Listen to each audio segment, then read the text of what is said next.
Dito,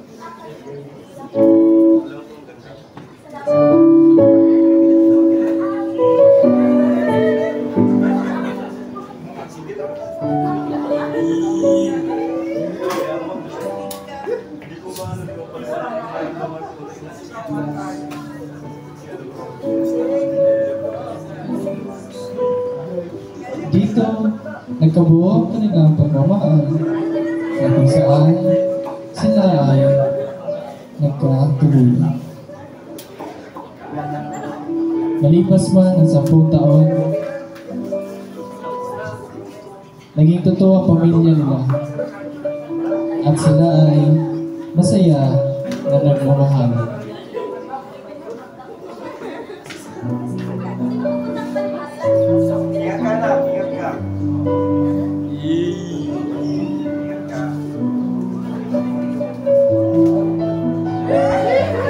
Perfect. May masilo si Karon. Pero, close. Next scene. Start tayo, next scene.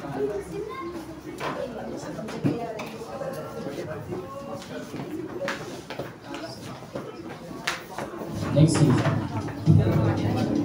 Pero dito, nagbago ng lahat ng nakilala niya. Tuloy ang kanyang kaibigan.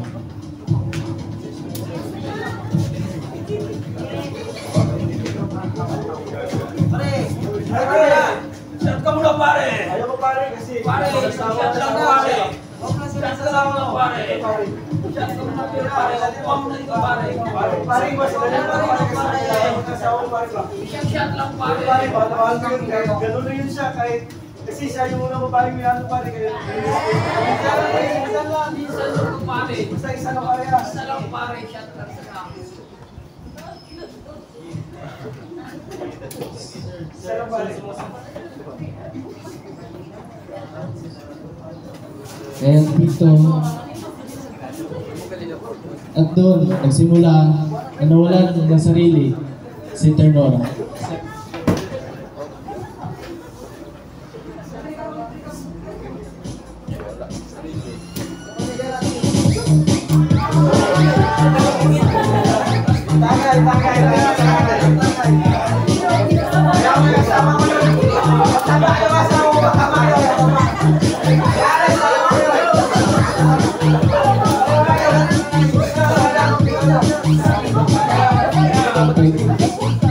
Dito, nawala si Sir Ternora at ang kanya namang asawa ay parati na nag-alala at ito nagbibigay ng psychological effect. Kaya yun siya, ang tagal-tagal niya umuwi ah. Hindi naman ganito yun siya umuwi lagi. Nay, may problema, Nay? Nay! Bakit, Nay? Pwede ba? Mag-aral ka na lang doon. Huwag kang makialam.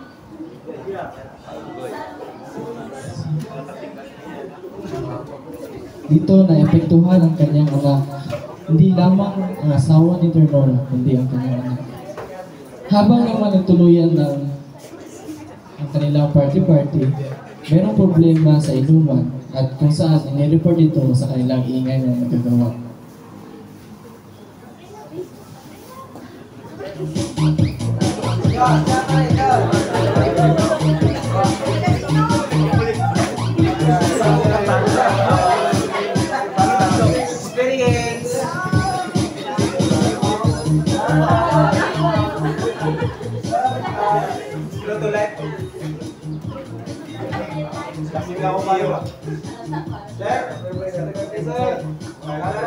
Sobra tayo sa inyong sir ah. Hindi kami malasing sir. Ano ba sir? Kasiyahan kayo sir. Kilala namin kayo sir. Pulis kayo sir. Oo, pulis kami. Kayo sir, kilala na niyo kami sir. Hindi sir. Kayo yung lasing sir. Kilala kami kilala na sir. Pwede sir. Sige sir. Sige sir. Sige sir. Ilagay mo na yan. Okay.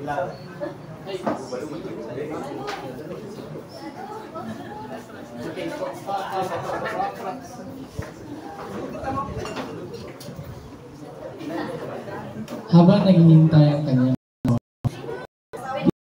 na ang kanyang mister at ito naman ang natamo ni Angelica. Pare, nandito ko na sa bahay niyo, pare. Salamat pare ha. Sige. Pare, sige pare. Bago pa malasing yung asawa ko ba? Sige pare. Bago yung asawa ko pare. Anong oras na? Ayan, agad pa alas 6 pala. Hindi nakapagluto dito kasi wala kang pinigay na pera. Iniwanan kita ng pera kayo na dyan para bilhin mo ng pagkain. Tapos ka na lang sasabihin mo sa akin. Ano ba? Wala ka magkwenta ng asawa? Ako pa yung walang kwenta? Kaya kasi ako para maging maganda ka.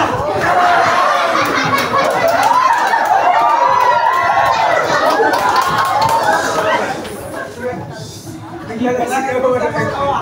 Tama nga! Ano kita ng asawa? Tay! Huwag mo siya sakit si Kanya! Tay! Visit ka, Tay! Visit ka! Wala na ka. Sabi ang anak ko! Sali ka, wala ka rin pinta palamunin. Palamunin kayong dalawa. Nalayas na ako sa mga bahay na to. Wala kayong kwenta. Wala. Layas ako, layas.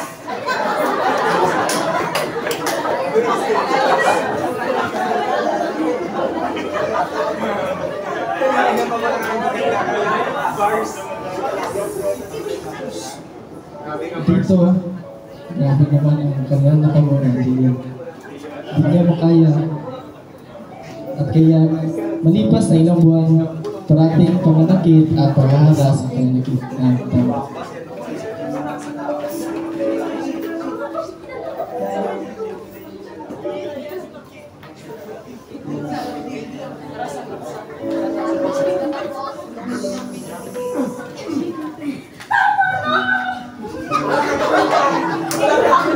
Wala kasalanan lang kita. Kasalanan ko. Nagsisi ako na nagtaragta.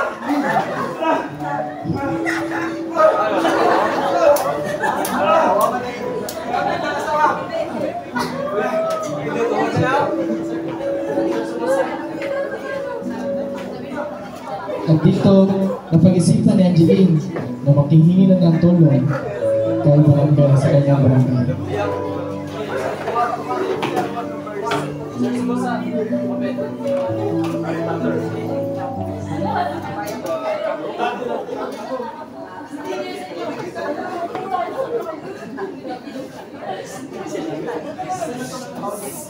Ilang buwan na akong sinasaktan ng asawa ko. Pinubugbog niyo po ako. Kasi gusto ko ng sitwasyon mo ngayon ah. Wala po akong magagawa. Sasamahan ko na lang po kayo sa police station para makakapagod. Yes, sir. Sumusap. Close. Half lang, sir. Half. I hold, sir.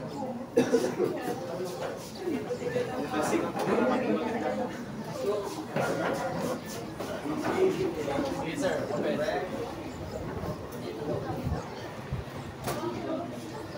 Madamang, sir. Ano po natin? Kahit eh, ang inis ko sa akin, lagi ko siya tutulong ng mga asawa niya. So, bago ko tutulungan niyo. Ano nangyari? Kasi po, sir, sinasaktan po ako ng asawa ko. Lagi ko siya lasing, kaya pinubugbog niyo po ako. Mas mabuti lang na i-refer natin kayo sa ating next So sila po yung may mga knowledge doon sa mga incident ito. So dito po tayo ma'am. Meron po tayo pre-intake. So sinasaktan po siya ng kanyang asawa.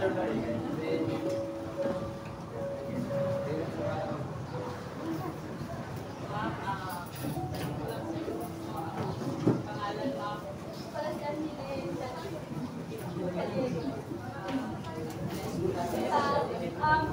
May mas sinilang city, Club 69. Ma'am, nakita niyo po ba ito? Pinugbog po ako ng asawa ko, ma'am. Tapos yung anak ko po, ma'am, naiwan pa doon. Hindi ko alam kung ano yung gagawin. Sa bahay ko.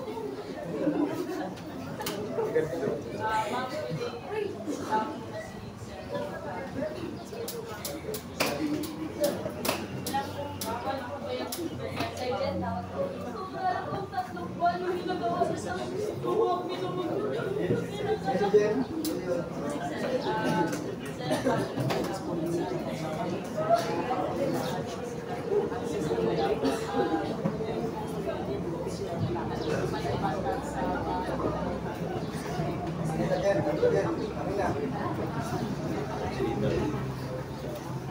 Dito inihanda ni Sergeant Burha or Corporal Burha ang kanyang tauhan, sina Patrol Andol at si Patrol Maranagas.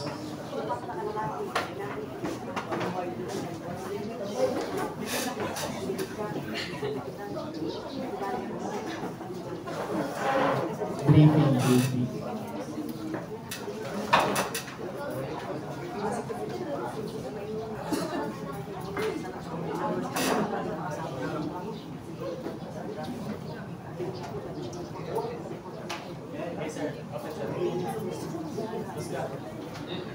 Then, kailangan natin pupunta doon yung sa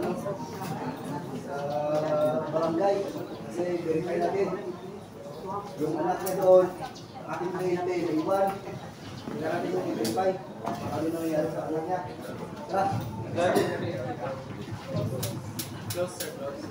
Samantala, ang nasa bahay, habang naglaro si Moses, galit na pumasok si Ternora.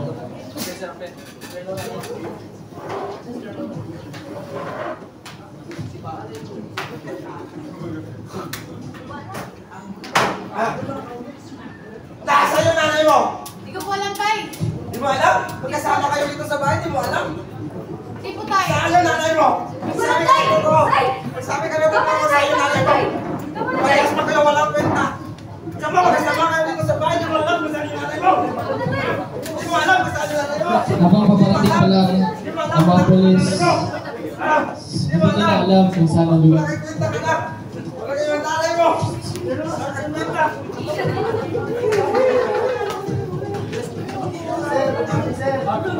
Saan mo tayo?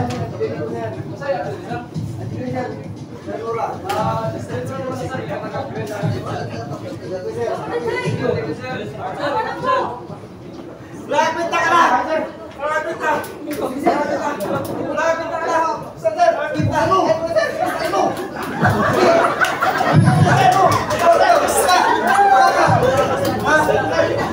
Inuwi ka dahil masaksan mo anak mo. Ako si Corporal Burha. Kayo niyang karapatang manahimik at kuha ng sarili mong abogado. Kailan natin ito sabihin na pwede gamitin sa'yo sa partay. Buka mo! Intindihan mo ako. Yes sir. Parang mawala ng malay ko sir ah. Hindi Sergeant, tunayin ko yung Sergeant. Kailangan niya ito. Sa buhok ng ano yan, lumos?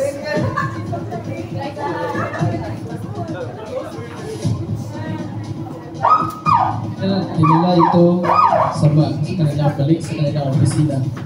Kung saan si Ternora ay dinala sa custodial investigation habang naman anak ni Angeline ay dinala sa kanya. 1, 2, 3, open. Open. Nay! Wala, kamusta ka? Wala, hindi ka ba sinasabi ng tatay mo? Tatay! Tatay! Tatay! Walang niya talaga yung tatay mo, anak.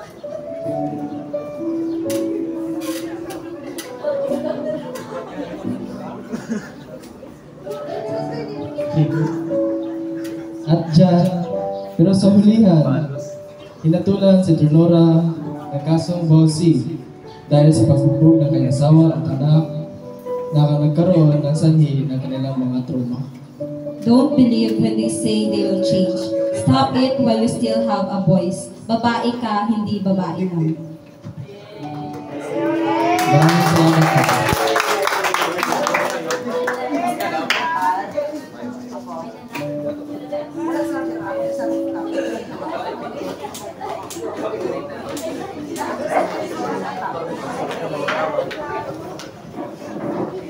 Thank you, Team 3. What an emotional performance.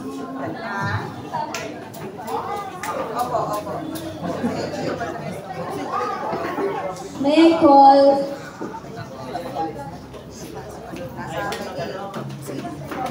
Ma'am Hayagan for your intermission number? Hayagan. Ulit ko lang ito.